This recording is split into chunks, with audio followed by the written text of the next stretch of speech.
Well, now that I've cooled down just a little bit, it's not as hot as it was um, before this recording, because it was hot over here, and it's been hot. And also, I want to apologize, you know, not having a video for yesterday. It was because of the fact it was hot as crap, and you know how he gets to people. It gets to me a lot. Like sometimes I get lazy and I will want to. Same thing with the cold. The cold and like when it's really cold and it's really hot, it'll make me not want to do shit. It will literally make me just not want to do anything and just try to just sit still. You know what I'm saying? So yeah. Other than that, we're back and we're in a better mood, and what better way than to celebrate um the MCU's phase 4 revealing. Let's do another Comics Explained about Doctor Doom where we left off, and this is part 3 called the Exile. All right, let's do this. So as we continue our series on the Books of Doom, issue number 3 is, well, it's pretty monumental. It's pretty awesome. And the reason why is it shows us that there's a much bigger world out there that Victor Von Doom was simply just not aware of. And the reason why we know that is after his time in America, after he had scarred his face, or believed to have scarred his face, he basically left the United States. Now, something that I want to point out here is this era in human history takes place around the time of the Cold War, maybe shortly after the end of World War II. So we're talking about late 1940s, early 1950s, but we're not quite into the 1960s yet. And so this point was where the United States and Russia were basically engaging in a weapons race, more or less. Now, in the real world here, there was a space race and we had conflicts like Afghanistan and Korea and Vietnam. In Marvel Comics, you had those too, but it was also extended to superheroes. In light of Captain America, because Dr. Abraham Erskine had died, the United States, under the direction of Sublime, which is an entity that I have a video on, they had basically begun the process of trying to recreate the Super Soldier program. The problem is, the formula of Dr. Abraham Erskine could not be duplicated,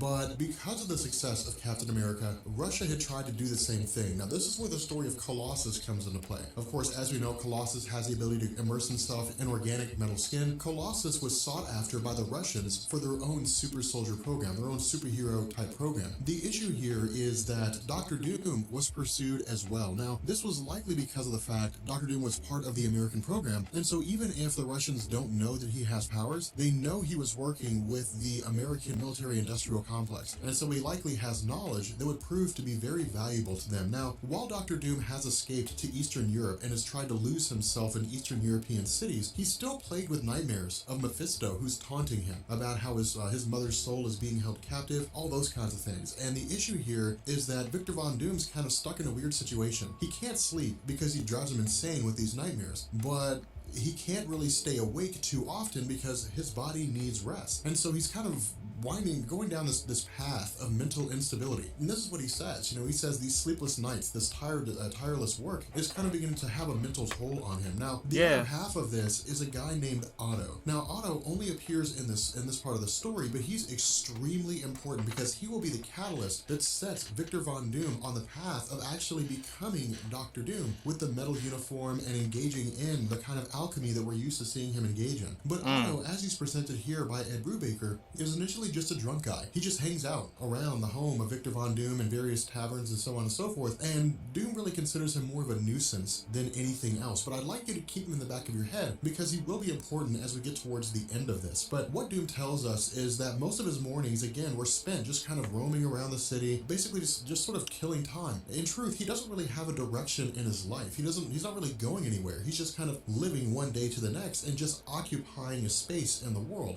His nights, again, are filled with tireless work, but even the work that he does isn't going anywhere. He's literally building and breaking down and rebuilding the same piece of equipment over and over again, trying to make it perfect, which he knows is something that he'll never be able to do, not because he's not intelligent enough, but because the object has reached its full build. It'll never be anything better than what it already is. But what he also says is that he's being watched. Because the Russians were looking to take the Americans over in terms of military intelligence, in terms of superpowers, so on and so forth, Victor Von Doom was initially essentially being pursued. Now again, Doom isn't really invoking magic here, because the kind of magic that we're used to seeing Doom use right now with sorcery and so on and so forth, that comes later. The kind of magic he used when he was chasing off the forces of the Baron were a combination of technology as well as the books that belonged to his mother, but he currently doesn't have those books with him, and so he usually just kind of uses hand-to-hand combat to fend off these guys, and this is what happens. You know, of course they tell him that the Russian government would be interested in having Doom work for them, and it's really not a request so much as it is an instruction. But Doom's able to fight them off using a couple of devices that he created that are explosive and scare the wits out of these KGB operatives. And so what he tells them is that if they come looking for him again,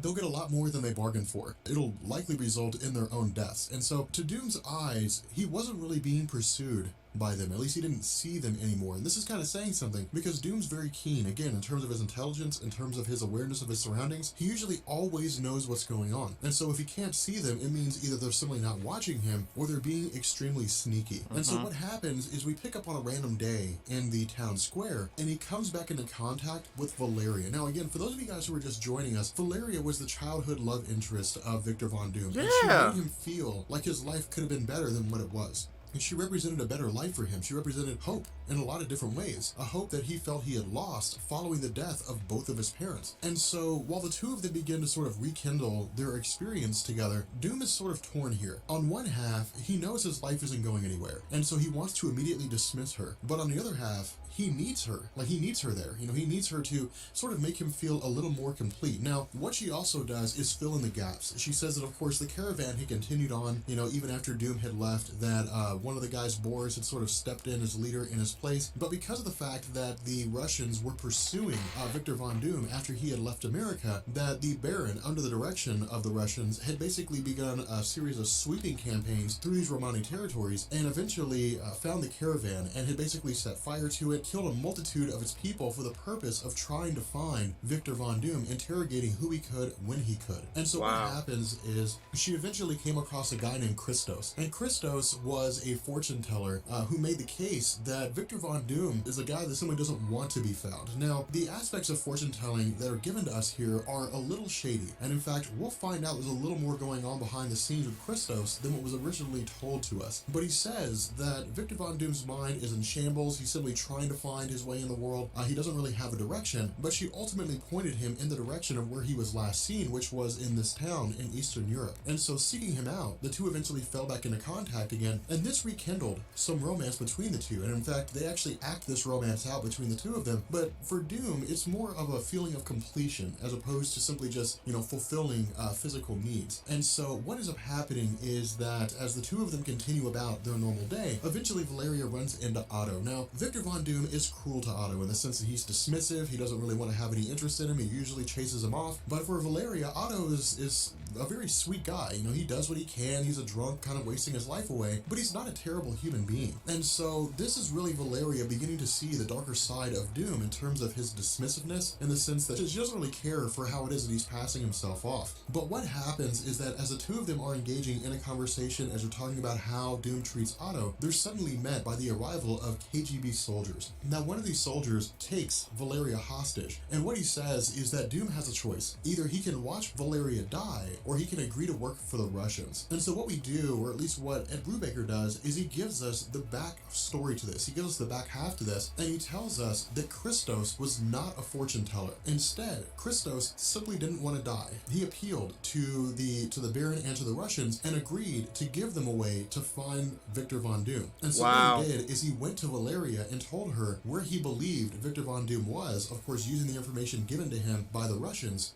due to their previous encounter, and had allowed Valeria to simply travel off to meet Victor Von Doom, after which the Russians and the KGB had followed her, and eventually we end up in this current circumstance right now. Now, this is something I'd like you to keep in the back of your head in terms of how we're seeing Christos here, because in a lot of ways he looks remorseful and he looks like he's a prisoner of sorts. But what happens here is Victor Von Doom initially wants to keep Valeria safe. The problem is he's not going to be able to protect her and himself against these soldiers who are using machine guns, and the soldier, I guess the KGB agent, that currently has a gun to her head. But before any of them can do anything anything, Valeria is immersed in a protective field, and there are a series of explosions on the street. And when everything begins to come clear, we actually find that Otto has been shot and is in the process of dying. But what he says is that he's not just a drunk guy. He's been watching Victor Von Doom. Now, the reason for this is because he hails from a temple in Tibet. Otto was told that a time would come when a man with a hidden face who was trying to hide from the world would make his presence known and eventually become the leader of Otto's order. And so Otto's goal was to monitor Victor Von Doom to see if he was that guy, and then at some point in the future, basically get Victor Von Doom to move to this temple in Tibet. The problem is, because of the fact that Otto's been killed, he passes on this message to Victor Von Doom, but also says that the people in this temple are some of the best teachers in the world when it comes to practicing alchemy and sorcery. And so he says that this is Doom's legacy, this is Doom's path. He cannot deny who it is that he's meant to be. And so he tells Doom, go to the temple in Tibet, go there, learn your destiny, and then become who it is that you're meant to be. And so for Doom, this is basically an ending. This is him walking away from Valeria, it's him leaving his past life behind, and he ends up moving away from this scenario in its entirety and traveling to the temple in Tibet in order to officially become Dr. Doom. But with that being said, we're going to bring this video to an end. If you guys enjoyed it, let me know. Leave a like and hit that sub button to become part of the Rob Corps. And yeah, I will see you guys in the next video. Peace. Damn, he just leaves him?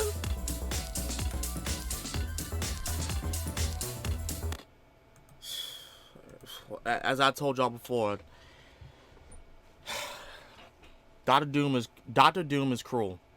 He is cruel. Once he finds something that he's been looking for, that he's been aiming to get, he will do anything. He will do whatever it takes, and he doesn't care who he hurts in the process. Like we just said, his whole reason behind this is to get his mother out of so-called hell, out of Mephisto's hands. It is a shame that he had to do that to the one that the only female that he ever really cared about, which is messed up. But now that this further, you know, just is going to mold and shape him to become the person that we know today, which is Victor Von Doom. But with that being said, I hope you guys enjoyed this piece of information, and I hope you guys are interested more about these comic book characters, much less like the villains, mainly Dr. Doom, because he is powerful as hell. Go to Comics Explained and look at a lot of the stuff that he talks about. It's a lot of good information, especially if you're watching MCU movies. Go and watch it. No, not even that, but if you like comic book heroes in general, because he does more than just the Marvel stuff. But I mainly go there to look at Marvel and Batman related things. But with that being said, hope you guys enjoyed this video. As such, this has been Master Ryo Sakurai, and I'm gonna get up out of here. I love y'all. Peace.